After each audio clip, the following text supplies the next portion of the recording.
Welcome back, everybody, to the Get Healthy America show. You know, I'm super excited after hearing the last segment that I still have a shot to make the National Hockey League. So, Doctor, you made my day. I'm super excited. Maybe I'll go lift weights after this or golf. I may go golf. I'll start tomorrow. Anyway, take some glutathione because, on those golf courses, you're exposed to pesticides. Just there, that's true. I will. Well, I wanted to talk to you in this last segment about Dr. Gina's tips and suggested habits for a brain-healthy lifestyle. And I wanted to talk about some things that you've talked about in the past. And I wanted to start off talking about something that you call digital hygiene. So why don't you talk a little bit about that, Doctor? Sure. So there was a study, a 2024 study in the Journal of Experimental Psychology. There were over 1,000 participants. And all they did was block the mobile internet for 2 weeks from these participants. So they could still text and call their friends and family and loved ones and whatnot, but they didn't have access to social media, getting on the internet for 2 weeks on their phones.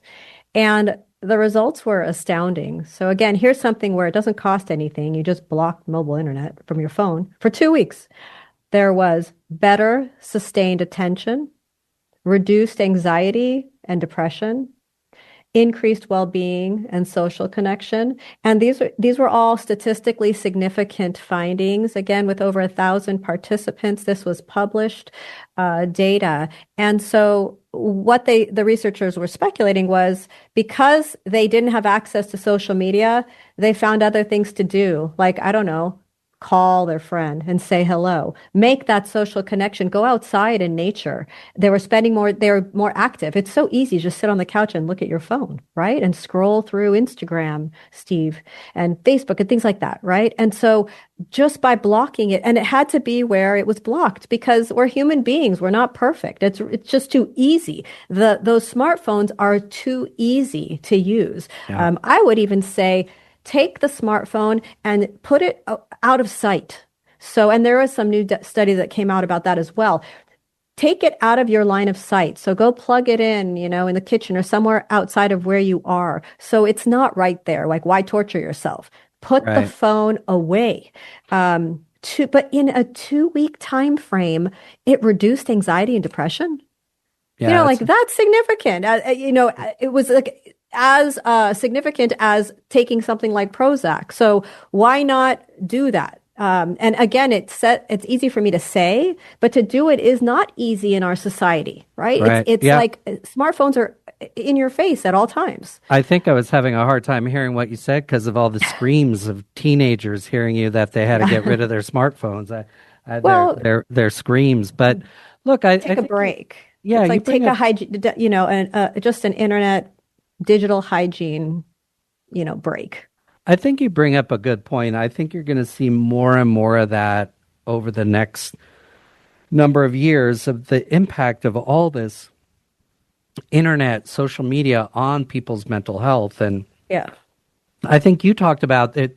There's like a physiological connection. It's not just emotional. There's like, what does it do to your body when you spend all that time on your cell phone?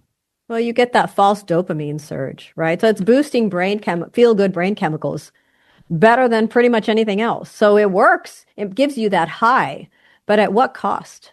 Clearly, it's at a cost. Clearly, it's at a cost of increasing risk of depression and anxiety, keeping you being outside and exercising and connecting with your family and your friends. These are just basic fundamental things. And, it kind of brings me to something I just came across, which was a new MIT study. It was published this month, July 2025. And so this was a study. There were 54 participants. They broke them into 3 groups.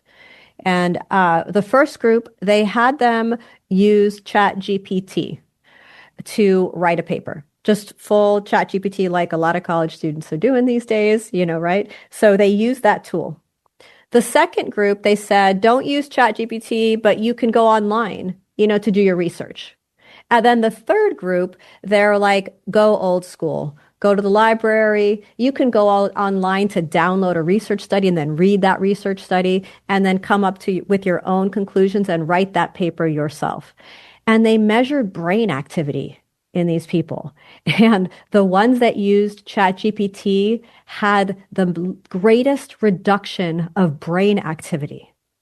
The ones who didn't use ChatGPT but were able to go online to do their research, there was still reduced brain activity. And then the ones that went old school, everything was firing. And I find that so significant because when we're talking about cognitive decline, the use of AI can increase the risk for cognitive decline. So what do we do about that? And that's something that's going to be policy driven as well, regulations. And I'm watching to see, I don't have anything to report yet, but I'm watching to see what's going to be happening there in terms of regulations around this whole world of AI. And look, I like ChatGPT. I can put together, talking points in 30 seconds where normally would take a lot longer. But what I realize is when I take the time to print out a research study, I'm a dork, I'm an analytic, right? But when I take the time to actually print it out and highlight things myself, Yeah. I'm making connections. I'm connecting dots that wouldn't be made if ChatGPT just spit out a research summary report for me. There is a difference there. And I think it's, when now I see that it's actually lowering brain function and lowering that connectivity, I'm going to think twice about how often I'm using ChatGPT to do work for me. It can be used as a tool, but I'm interested in preserving my executive functioning, Yeah. right? And so this is something that we need to watch because if something like using AI is causing weaker brain connectivity, now we're looking at another cause of cognitive decline, and we need to be mindful of it. We can use it as a tool, but don't forget the importance of using your brain. There's a lot going on there, and we have the ability to bring down genius and share that with the world. And let's not allow convenience with things like ChatGPT to block that genius from coming through in our kids and adults. I think you bring up an interesting point. One of the things, and we're going to talk about some of your health tips in a second, but before we do, the important part of this show is we want to give the listeners information. And they're very lucky to have you downloading all this interesting research info. And I wanted to talk to you a little bit about a recent report as it relates to detox pathways and certain types of enzymes, and the shocking results. And I don't think anybody's really talking about this other than you. Can you talk a little bit about that? Oh, you're talking about the phase 1 and phase 2 detox pathways. So there was a study that recently came out that showed that kids who had compromised detox enzymes, right? So there's two pathways in detoxification, every cell in your body, phase 1, phase 2. Phase 1 is an enzymatic process that takes toxins and converts them, kind of breaks them down, right? And then phase 2 is where glutathione comes in, takes those broken down toxins and gets them out of your body through all your detox pathways, your urine, your skin, your colon and liver, etc. Well, what the research found was there was an increased risk for SIDS, sudden infant death syndrome, in kids who were born with compromised detox enzymes. And that was a reason why when they were exposed to things like vaccines and other toxins, it increased the risk for SIDS. So now we're getting down to how powerful these detox pathways are and how important it is to know how what we're doing, what we're taking is impacting those detox pathways. And if we even have the ability to process those toxins in a healthy way, or if children have the ability to process them. Fortunately, there are tests available where we can test these things and know, are you at risk? And where did this test come from? I mean, it wasn't it published in the International Journal of Medicine or something along those lines? Yeah, it was a highly reputable study. And it was the first of its kind that I've seen. It was, and again, it was looking at the CYP450 enzymes, which is those detox enzymes that are part of what's called phase 1 detoxification. And so when there are compromises in those enzymes, it increases risk for a significant reaction, as significant as SIDS when exposed to certain toxins, whether it's mercury or other toxins as well, pesticides and so forth, mold, carbon monoxide. I mean, that's really going to be something worth watching as we go forward, because I think it's the first test, the first report of its kind, or very few in that space, just Yep. looking at these different issues that have caused so much trauma and so much tragedy in people's lives. And testing, I'm telling you, that's where, when I talk about making sure things like glutathione are accessible to everybody, making sure that these tests are accessible to everyone so that we can test children and adults alike to see if they have compromised detox pathways before we're introducing things that put them at risk, significant risk of harm. So I'll get into our top 3 health tips for the week. We've got just a minute left here. So number 1, Steve, start your day with leafy greens. Follow that MIND diet as best you can. Avoid the sugar, the candy, the kale for potato breakfast? chips. Avoid the kale. No, don't avoid the kale. Avoid the candy, the sugar, that stuff, and implement more leafy greens and just follow that MIND diet. You can look it up online. Number 2, support your detox pathways. We're just talking about the importance of detoxification. Glutathione is crucial for supporting those detox pathways. So be mindful of that. Make sure you're boosting your glutathione levels.